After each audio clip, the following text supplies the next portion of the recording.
Boker Tov, mes chers amis. Aujourd'hui, nous sommes le Capricorne et qui est le Guédi et le mois de Tevet. Akadosh Baruch Hu a fait régner la lettre Aïn dans la colère. Il lui a associé une couronne et il a formé le Capricorne dans la constellation. Et c'est le mois de Tevet qui est aussi dans la main droite. L'explication de tout ça est que le Capricorne, le premier point, donc 10 points. Le premier de ces points, c'est qu'il a une force de responsabilité extraordinaire. Vous pouvez lui laisser quelque chose, il va le faire jusqu'à la fin. Il est sérieux, posé, et il y a beaucoup de force à l'intérieur de lui. La deuxième Nekuda, c'est que comme c'est un mois de terre, eh bien ce mois de terre, c'est des gens qui sont très réalistes. Ils sont réalistes avec eux-mêmes, ils regardent les choses de façon posée, de façon claire. La seule différence, c'est que le seul problème de cette réalité, c'est que des fois, ils s'enterrent dans la terre. Et donc, ils sont renfermés à l'intérieur d'eux-mêmes. Et leur femme, elle leur dit, mais arrête, sors un petit peu ta caverne. Sors un petit peu ta caverne. Le rogez qui est marqué, c'est-à-dire que la colère qui est marquée, elle est marquée, cette colère, elle vient, qui est une des choses les pires pour l'homme. La colère, eh bien, comment est-ce qu'il va bien la détourner? C'est marqué dans la Gemara Masechet Brachot, Le'olam yargiz Adam. Un homme, il doit énerver son Yetzer Hara. Ça veut dire qu'il doit se faire un challenge avec son Yetzer Hara et il doit se bloquer dans son Yetzer Hara. C'est quelqu'un qui, d'ailleurs, tout le monde doit le faire, mais dire avec le Yetzer Hara, tu mourras plus. Mon téléphone portable, je mets un écran dedans Hiroshima, il n'y a personne qui pourra rentrer dans aucune publicité qui n'est pas cachère. Donc ça, c'est Olam Yargiz Atzmo. Quelqu'un, il doit s'énerver avec son Yetzer Hara. La troisième Nekuda, ce sont des penseurs, des analystes sur la vie et sur leur réussite tout le temps. Tout au long de la vie, ils ont des nouveaux projets. Ah tiens, j'ai trouvé une super idée là, c'est une idée géniale, c'est là, mais ça a déjà été inventé. Bon, mais c'est pas grave, moi, je l'ai inventé, c'est moi qui l'ai inventé. Au moins, c'est moi qui l'ai mis en... comment on appelle ça? C'est moi qui l'a... voilà, vous avez compris. La troisième Nekuda, eh bien, c'est leur sphère. La sphira, c'est la Bina des Tiferet. C'est ça le penseur. Bina, c'est la sagesse. Des Tiferet, la splendeur de la sagesse. Ça veut dire qu'ils essayent d'innover. Ils essayent de trouver une autre idée. Ils ont une force aussi, c'est une force de formation. C'est-à-dire qu'ils n'ont pas peur d'apprendre. Bah, il n'y a pas de problème. Bon, bien, on va apprendre, on va faire un cours sur truc, je vais aller payer un cours. Allez, on va apprendre comment éduquer les enfants, on va apprendre comment faire du business, on va apprendre. Et d'accord, donc la faculté d'analyse lui donne des places honorables, bien sûr. Lorsque quelqu'un il veut apprendre, les gens, ils les aiment bien. Ils aiment bien, tu veux apprendre, tu es ouvert. Et donc, on te monte de grade au fur et à mesure. Patron, surpatron et président de la République. Le seul problème c'est qu'il a un problème de manque de groupe. C'est-à-dire que pour réussir dans la vie, il faut avoir des employés, il faut donner ses forces. Mais lui, comme il est Capricorne, regardez le Capricorne, c'est quoi? C'est une chèvre. D'accord? Le Capricorne, c'est une chèvre. Alors, la chèvre, vous savez, elle a des cornes. elle a des cornes. Maintenant, est-ce que vous savez les chèvres, vous les voyez? Des fois, il y a une seule. Ils sont pas tout le temps en groupe. C'est pas comme le talet, qu'ils sont à des troupeaux bêtes. Et là, c'est des capricornes, ça veut dire qu'il peut se débrouiller tout seul dans les montagnes. Il va tout seul, il est haut. Mais attends, Habibi, tu veux réussir une grande société. Il faut beaucoup d'employés. Tu peux pas avancer tout seul. Donc, il faut être méga bêche. Il faut essayer de trouver un bon Capricorne qui va bien travailler et qui va avancer, c'est que il va justement faire une formation pour réunir son personnel et travailler en groupe. La cinquième Nekuda, c'est extraordinaire, c'est des Mahmirim. Vous écoutez les Mahmirim? Les Mahmirim, ils sont Mahmir. Alors si c'est dans la Torah, ils sont très Mahmir dans la Torah. Des fois, ils vont à l'excessif quand ils font Tchouva. Ils passent à la Gemara, ils passent au Zohar, ils veulent foncer à fond et ils y vont. Baruch Hashem, c'est des bons Mahmirim. Ils sont sérieux dans la Torah. Dans l'éducation aussi, ils sont Mahmirim. Ça veut dire quand ils éduquent leurs enfants, ils regardent leurs enfants avec beaucoup d'éducation. Dans la cuisine aussi, et il te dit exactement les recettes. Hein, il est où, Michael? avec son sel, il te dit exactement, attends, je vais t'expliquer comme ça, c'est comme ça. Ils sont très méticuleux dans chaque chose, pas dans chaque chose, en tout cas, ils sont mahmirim dans leur... Maintenant, il faut faire attention. Un enfant d'un mahmir, ça peut lui faire, comment on appelle ça, une sorte le fils d'un mahmir, eh bien, il a des peurs, parce qu'il ne sait jamais est-ce qu'il va... faire plaire à son père ou à son... Donc il rentre dans une sorte d'angoisse. Dit est-ce que je vais le plaire ou je ne veux pas le plaire.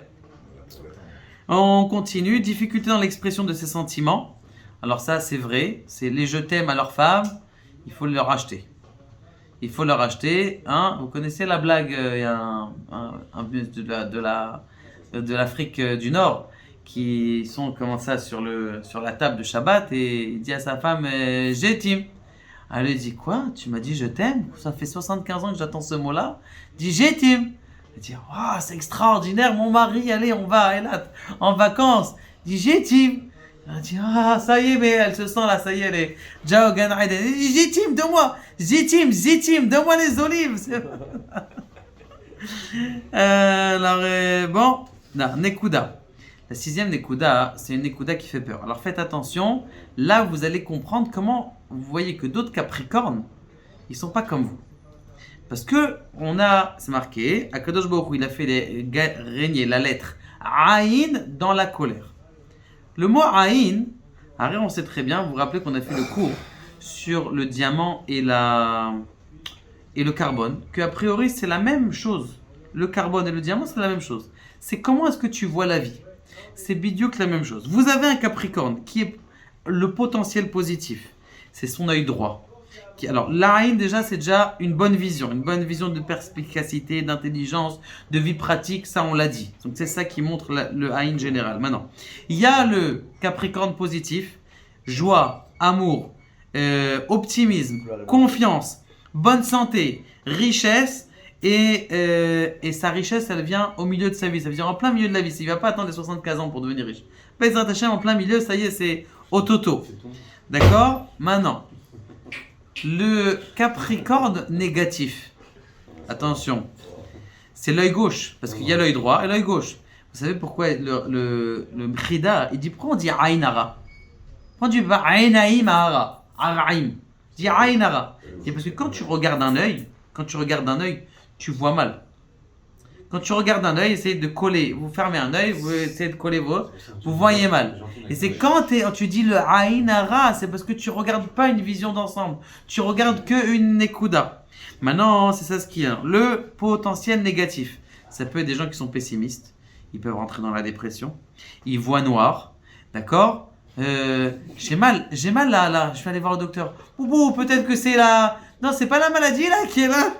Les hypochondriaques qui sont là, la santé ambiguë, je me sens mal, je sais pas ce que j'ai, je suis où. L'acquisition, ils ont besoin de 4 voitures, ils aspirent à avoir 4 voitures, 4 bateaux, même s'ils n'ont pas besoin de 4 voitures. Mais ils aspirent à avoir, il faut qu'ils aient tout à la maison, sinon ça va pas.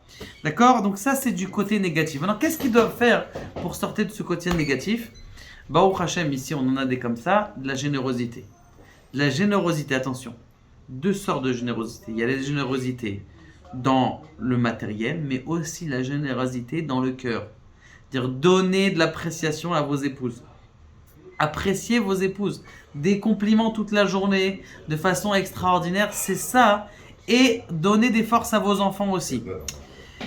Et d'accord, donc ça c'est pour les aider. La 7e Nekuda, c'est très rigolo, c'est extraordinaire. Il y a une acidité dans l'estomac. Je sais pas d'où il a sorti ce livre là quand j'ai lu ça. Acidité dans l'estomac. Acidité dans l'estomac, je sais pas pourquoi. Alors maintenant, cette acidité dans l'estomac, d'où est-ce qu'elle vient? Elle vient de la colère. Parce qu'ils sont coléreux envers eux-mêmes aussi. Et donc Maintenant, qu'est-ce qu'il faut faire pour se battre contre ça? Je sais pas pourquoi ça marche comme ça, mais c'est la patience. Pourquoi? Je vais vous expliquer pourquoi. Parce que quand tu manges un petit peu, l'acidité, elle vient. Quand tu manges beaucoup, elle vient beaucoup. Maintenant, quand tu manges à la bonne niveau, c'est-à-dire quand quelqu'un, il a un degré où il va se supporter contre la colère. Mais il y a des niveaux où il ne va pas y aller. Il faut qu'il garde une certaine stabilité. Il y a des choses qu'il doit garder, des choses qu'il doit manger, des choses qu'il ne doit pas manger. Ça veut dire que ce inyan d'acidité dans l'estomac, c'est de l'acidité dans est-ce que je vais recevoir les choses de la vie bien ou je ne vais pas les recevoir. Et donc, quand quelqu'un il reçoit trop de choses sur la vie, comme l'estomac qui reçoit trop, il envoie trop d'acidité. Et donc c'est pour ça qu'il s'énerve.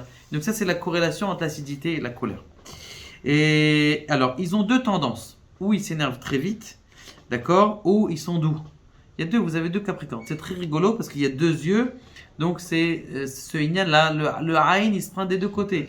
Ou il y en a des doux, il y a des doux, il y en a des gens qui sont... Ou peut-être ça peut être même dans les deux en même temps, exactement. Il y a des jours qui sont les deux en même temps. Maintenant, la famille. Le 8e point, c'est avec leurs enfants. Ils poussent leurs enfants à la réussite. Vous vous dites souvent...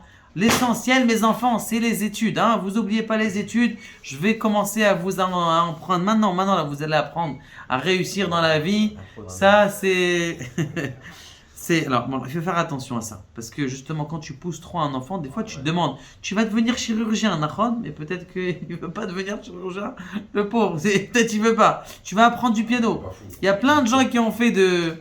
Donc, là, comment est-ce qu'ils vont gérer ça, les Capricornes? Eh bien, c'est tout simplement avec l'étude et l'apprendre à ressentir l'autre. Apprendre à ressentir l'autre. Si, grâce à son étude, il apprend à ressentir l'autre, alors faites attention. Il y en a qui se disent chez vous, et ça je le vois souvent, ils disent « Ah, moi, je sais ressentir l'autre, je sens les gens. » Faites attention, parce que des fois, on croit les sentir, mais en vérité, de l'autre côté, c'est pas comme ça que ça se passe. C'est qui que vous allez savoir? C'est qui votre miroir? C'est votre dame.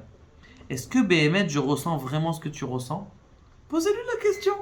Est-ce que Béhémet, voilà, j'ai ressenti ça. Est-ce que c'est vrai chez toi? Alors là, vous allez voir le truc. Chacun qui voit. Chacun qui voit avec lui-même. Baruch Hashem, on a une épouse. C'est fait pour être son miroir. Ma'ashe Omer lecha Sarah. Shema bekola. Ce qu'elle te dit, Sarah, écoute ce qu'elle te dit. Ok? Et donc, il faut faire attention aux enfants. Ils peuvent développer une culpabilité quand ils ne sont pas contents avec à la hauteur de leurs parents. Et le 9e point, c'est leur pierre. C'est quoi la pierre du Capricorne? C'est la Ahlama. En français, j'ai oublié de vous le traduire, mais Ahlama, le mot Ahlama, c'est le mot guérison. Donc ça veut dire, Béhémet, c'est des guérisseurs, ils ont cette force à l'intérieur d'eux, donc ne pas vous inquiéter. Le 10e point, c'est le conseil. Quel est le conseil? Rabotaï, ça c'est pas que pour les Capricornes, c'est le Mikoud. C'est quoi le Mikoud? Je vous répète, vous prenez une feuille, vous voulez prendre un enfant, vous avez un problème avec un enfant, vous avez un problème avec votre femme, vous avez un problème avec n'importe qui, vous faites comment on appelle ça, deux colonnes. Dans la colonne vous marquez le plus, dans la colonne vous marquez le moins. Vous commencez par le moins. Vous dites ma femme, elle est comme ça. Ma femme, elle est comme ça. Elle me fait pas à manger le soir. Elle me fait pas mon café. Elle me fait pas ta. Vous écrivez tout. Une fois que vous avez fini toutes les mauvaises nekudotes, vous regardez les bonnes nekudotes. Bon, elle est quand même sympa. Des fois, on a des bons moments ensemble. Des fois, on profite. Des fois, elle est gentille avec mes enfants. Vous écrivez tout ce qu'il y a dessus. Magnifique. Maintenant, vous faites encore un autre trait en plein milieu. Ça veut dire que votre page, elle est séparée en 4. En dessous des mauvaises nekudotes, vous vous dites, est-ce que ça aurait pu pire que ça? Est-ce que ça aurait pu être plus pire que ça? C'est vrai qu'elle est nerveuse, mais peut-être est-ce qu'elle aurait pu être encore plus nerveuse? Elle a cassé une assiette cette semaine. Peut-être qu'elle aurait pu casser 2 assiettes, ça pourrait être pire? Oui. Tu écris, tu fais l'effort d'écrire. Voilà, elle aurait pu être encore plus pire. Ça, c'est le mikoud. Ça va donner une force extraordinaire au Capricorne pour avoir un esprit autour de lui qui va rassembler tout le monde, qui va regrouper tout le monde, et il va utiliser son intelligence pour réussir dans sa vie et foncer et arriver en haut de la montagne, ce que je souhaite à tout le monde. Be'ezrat Hashem. Baruch Adonai le'olam.